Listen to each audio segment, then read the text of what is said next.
मुंबईची बोली भाषा आहे असं म्हणणारे राज्याचे परिवहन मंत्री प्रताप सरनाईक हे टीकेचे धनी ठरत आहेत. या निमित्ताने भाजप आणि महायुती सरकारला घेरण्याचा प्रयत्न महाविकास आघाडीकडून होताना दिसतोय. पालिका निवडणुकांच्या तोंडावर हा मुद्दा आता आणखी गाजायची शक्यता आहे. ही मुंबईची बोली भाषा. उत्तर प्रदेश मेरी माँ है, हिंदी मेरी माँ है. हिंदी ही आमची लाडकी बहीण. हिंदी हमारी लाडली बहन है. मराठी पासून हिंदी पर्यंत पोहोचण्यास वेळ लागणार नाही. मौसी का हाथ जो ये लाडली बहन ने थोड़ा कम कर दिया है. राज्याचे परिवहन मंत्री आणि शिंदेच्या शिवसेनेचे नेते प्रताप सरनाईक यांचं हे वक्तव्य राजकारणाचं केंद्र ठरतंय. 1966 साली ज्या शिवसेनेची स्थापना परप्रांतीयांच्या विरोधाच्या मुद्द्यावर झाली, त्याच शिवसेना नेत्यांच्या तोंडी हिंदी प्रेम आता दिसू लागल्यानं टीकेची जोर उठते. राष्ट्रीय स्वयंसेवक संघाचे माजी सरकार्यवाह भैयाजी जोशी यांनी मुंबईमध्ये कोणतीही भाषा चालते असं वक्तव्य काही महिन्यांपूर्वी केलं होतं. या निमित्तानं त्या वादाचीही आठवण करून देण्यात येते. प्रताप सरनाईक यांच्या तोंडून अमित शहा आणि भाजपा बोलत असल्याची टीका ठाकरेंच्या शिवसेनेकडून करण्यात येते. त्यांनी पहिलं सुरेश उर्फ भैया जोशींना विचारावं की कुठची नक्की भाषा आहे आणि मग इकडच्या मराठी माणसाला विचारावं, मग त्यांना ते उत्तर मिळेल. पण तुम्हाला एक सांगतो याच्यात कदाचित ते त्यांच्यावर जे आरोप होतात ना त्याच्यातून दुसरी कॉन्ट्रोवर्सी करून बाहेर सटकायला पण बोलत असतात. आणि मराठी भाषेचा सन्मान राहावा तेव्हा लाडकी बहीण दुसरी कोणी, मावस बहीण, आते बहीण हे प्रकार नव्हते. आणि आता हे लोक म्हणतात आम्हीच बाळासाहेब ठाकरेंचे वारसदार. बरं का, हेच म्हणतात आम्ही बाळासाहेब ठाकरेंचे वारसदार. त्यांचे जे कोणी नेते आहेत त्यांना विचारावं, हा जो विचार आणि भूमिका आहे मराठी संदर्भातली, हीच तुमची मुख्य भूमिका आहे का?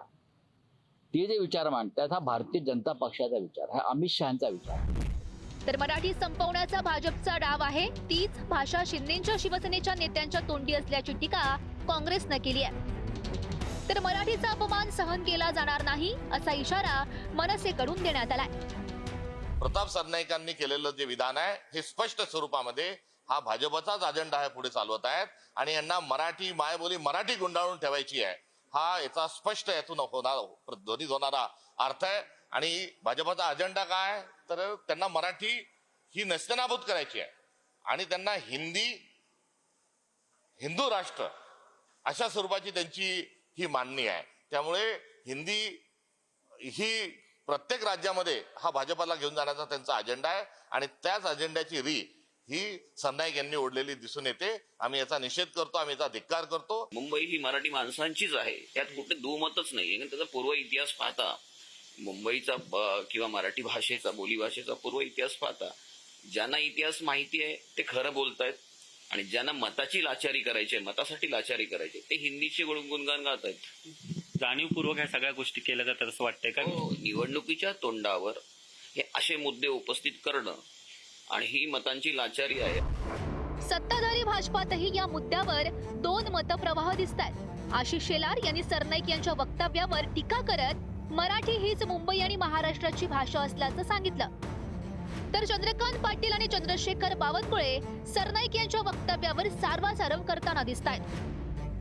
मुंबईची बोली भाषा ही मराठीच आहे, मुंबईच्या अभिमानाची भाषा ही मराठीच आहे आणि मुंबईतल्या मुंबईकरांनी मराठी समजून घेतलं पाहिजे, शिकलंही पाहिजे, बोललंही पाहिजे. मुंबईमध्ये 1.5 कोटीच्या मुंबईमध्ये 50 लाखाच्या आसपास मराठी आहे. ते आहे, वर्षानुवर्ष आहेत, नोकरीसाठी आले, व्यवसायासाठी आले.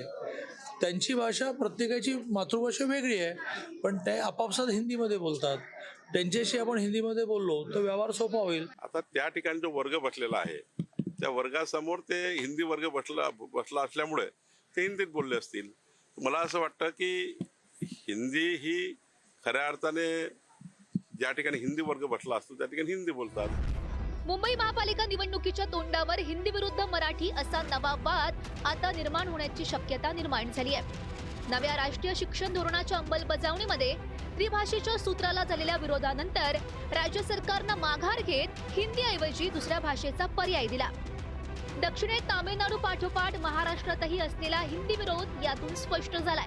हिंदीची पाठराखण करणारे हिंदी ही राष्ट्रभाषा असल्याचा दावा करतायत, तर हिंदी ही केवळ राज्यभाषा असल्याचं मराठीचा आग्रह धरणाऱ्या नेत्यांचं मत आहे. गेल्या 40 वर्षात मुंबई ठाणे परिसरात उत्तर भारतीयांच्या संख्येत वाढ झाली आहे. ही वोट बँक पक्षाची बांधण्याचा प्रयत्न सरनाईक यांच्यासारख्या विधानातून होताना दिसतोय. मराठी अमराठी वादात हिंदी विरुद्ध मराठी भाषा वादाची भर पडताना दिसते. येत्या महापालिका निवडणुकांमध्ये हा प्रचाराचा मुद्दा आता ठरण्याची शक्यता आहे. ब्युरो रिपोर्ट, पुढारी न्यूज, मुंबई.